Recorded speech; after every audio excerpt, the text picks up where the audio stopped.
నమస్కారం నాగార్జున గారు. నమస్తే అండి గారు.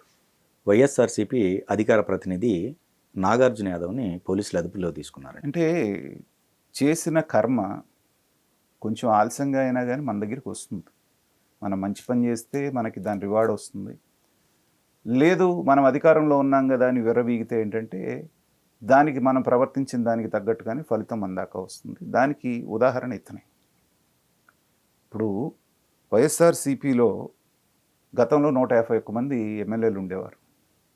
అలాగే నాగార్జున యాదవ్ లాంటి వాళ్ళు కొన్ని వందల వేల మంది కార్యకర్తలు ఉన్నారు, నాయకులు ఉన్నారు. కానీ వాళ్ళెవ్వరి మీద రానటువంటి వ్యతిరేకత ఈ 151 మందిలో కూడా కేవలం ఒక 8 నుంచి 10 మంది ఎమ్మెల్యేల మీద మాత్రమే, తర్వాత నాగార్జున యాదవ్ లాంటి ఒక 10 మంది 5 మంది నాయకుల మీద మాత్రమే ఈ తెలుగుదేశం వాళ్ళకి విపరీతమైనటువంటి కాన్సన్ట్రేషన్ ఉంది. వీళ్ళ మీద కక్ష తీర్చుకోవాలనేటువంటి భావన ఉంది.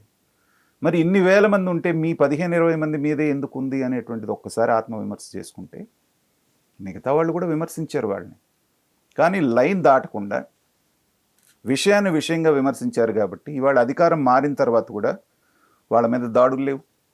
వాళ్ళు ప్రశాంతంగా వాళ్ళు పని చేసుకుంటున్నారు. గెలిచినా ఓడినా ఓడినోళ్ళు వాళ్ళ పని వాళ్ళు చేసుకుంటున్నారు. ఎక్కడా కూడా వాళ్ళు భయాందోళనకి గురి కావటం కానీ ఇన్సెక్యూరిటీ ఫీల్ అవటం అనేది లేదు. కానీ పర్టికులర్గా నీ మీదే ఎందుకు చేస్తారు? సరే, అధికారంలో ఉన్నప్పుడు ఏం మాట్లాడినా మాట్లాడావు, కానీ దారుణమైనటువంటి ఓటమి చూసిన తర్వాత కూడా కెమెరా చూడగానే మైక్ చూడగానే ఒళ్ళు మర్చిపోయి మాట్లాడితే ఫలితాలు ఇలాగే ఉంటాయి. అప్పట్లో అలిపిరి ఘటనలో వెంకటేశ్వర స్వామి అప్పుడు వదిలాడేమో కానీ ఈసారి చంద్రబాబు నాయుడిని వదిలే పని లేదు అంటే అది ఎంత పెద్ద మాట. సో పాపం అక్కడ ఉన్నటువంటి ఆయన కూడా పాపం ఆయన ఇంటర్వ్యూ చేసి ఆయన కూడా సీనియర్ మోస్ట్ జర్నలిస్ట్, ఆయన కంగారు పడిపోయాడు. ఆయన కాదు అర్థం కాల కాసేపు ఎవరిని అంటున్నాడు ఏంటి, ఇటు రేవంత్ రెడ్డి గారిని అటు చంద్రబాబు నాయుడు గారిని. సో నీ స్థాయి మరిచి అవతల ఉన్నటువంటిది నువ్వు మాట్లాడుతుంది ఎవరి గురించి? ఇండియాలోనే ఉన్నటువంటి టాప్ 10 లీడర్స్ని, పొలిటీషియన్స్ని ఎక్స్పీరియన్స్ పరంగా కానివ్వండి, వాళ్ళకు ఉన్నటువంటి టాలెంట్ పరంగా తీసుకుంటే టాప్ 5లో ఒకటిగా ఉన్నటువంటి చంద్రబాబు నాయుడు గురించి మాట్లాడుతున్నాము. ఒళ్ళు దగ్గర పెట్టుకొని మాట్లాడాల్సిన పని లేదా? అలా కాకుండా పిచ్చి ప్రలాపనలన్నీ చేస్తే ఆల్రెడీ నందిగాం దగ్గర దేశశుద్ధి కూడా జరిగింది. ఆ వీడియోస్ కూడా మనం చూసాం. చూసిన తర్వాత కూడా మారకుండా ఇట్లాంటి అవాకులు చెవాకులు పేరితే ఏంటంటే పెద్దవాళ్ళ మీద మనం మాట్లాడితే మనం పెద్దవాళ్ళం అయిపోతాం అనేటువంటి ఒక భ్రమలో బ్రతుకుతుంటారు చాలామంది. ఆ కోవకే వస్తాడు. కాబట్టి ఇలాంటి వ్యక్తికి జరుగుతున్నటువంటి ట్రీట్మెంట్ ఏదైతే ఉందో ఇది మిగతా వాళ్ళకి ఒక ఎగ్జాంపుల్ లాగా ఉండాలి. మన పరిధి దాటి మాట్లాడితే మనది కాని రోజున మన ఫలితాలు ఎలా ఉంటాయి అనేటువంటిది ఇది సెట్ చేస్తుంది. ఇప్పటికైనా సరే ఇదేంటంటే ట్రయల్ బేసిస్ మీద పెట్టినటువంటి ఒక కేసే అనుకుంటున్నాను నేను.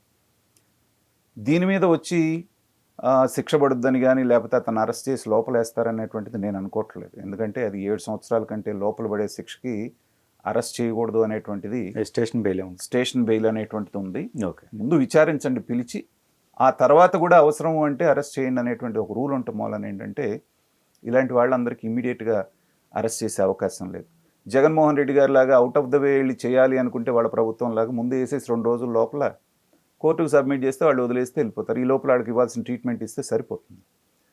కానీ చంద్రబాబు నాయుడు గారి పాలసీ అది కాదు. కాబట్టి ముందు ఒక హెచ్చరికలాగానే ఇది జరిగిందని నేను అనుకుంటున్నాను. దీని నుంచి పాఠాలు నేర్చుకొని ఇక నుంచి బయటకు వచ్చిన తర్వాత అయినా సరే ఆ నోటికి తాళం వేసుకొని అట్లా అని చెప్పేసి తప్పులు జరిగినప్పుడు విమర్శించొద్దని ఎవరు అనరు. గతంలో ఎలా ఉన్నామో ఇప్పుడు కూడా అంతే ఉంటే ఏమైద్ది అనే ధోరణి అనాలా? అవునండి. నేను ఇందాక మనం ఒక విషయం మాట్లాడుతున్నప్పుడు ఒక 5 సంవత్సరాల పాటు ఒక మైండ్ సెట్లోనే ఉన్నటువంటి వాళ్ళు, ఇటు అధికార పక్షం అటు ప్రతిపక్షం కానీ అటు నుంచి ఇటు వచ్చిన తర్వాత ఈ పాత్రలో సెట్ అవ్వడానికి it takes its own sweet time. Okay.